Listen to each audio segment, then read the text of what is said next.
kawalan ay sumilang, isang makalangit na sinfonya sa mga kulay na isinilang mula sa pag-ibig. Ang mga bituin ay nagsimulang kumislap.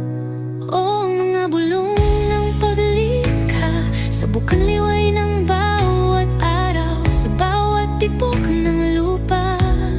Ang pag-ibig ng Diyos ang nagliliwanag sa ating daan. Mga bundok na mataas at mga lambak na mababa, lahat ay umaawit sa harmonya. Sa paglalakbay ng buhay, ating pinagsasama ang ating pagkakaisa. Binanggit niya ang mga karagatang malawak at pinintahan ng mga langit na asul. Sa bawat alon at simoy, pinaligiran niya ang mundo ng katotohanan. Mula sa maliliit na buto na tumutubo hanggang sa malalaking punong nananatili sa kanyang yakap ng kabaitan, tayo ay hinubog sa kanyang kamay. Ang mga bulong ng paglikha sa bukang liway ng bawat araw, sa bawat tibok ng lupa.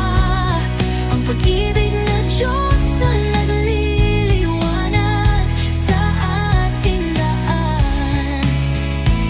Mga bundok na mataas at mga lambak na mababa,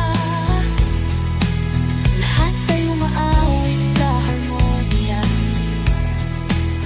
Sa paglalakbay ng buhay, ating pinagsasama ang ating pagkakaisa. Sa gitna ng mga bagyo at pagsubok, ang kanyang espiritu ang gumagabay sa ating landas. Sa pinakamadilim na mga anino, siya ang pag-ibig na laging nananatili. Bawat nilalang, bawat tibok, isang patunay ng biyaya. Sa kahangahangang sayaw ng buhay, natagpuan natin ang ating nararapat na lugar. Oo, ang mga bulong ng paglikha sa bukang liwanag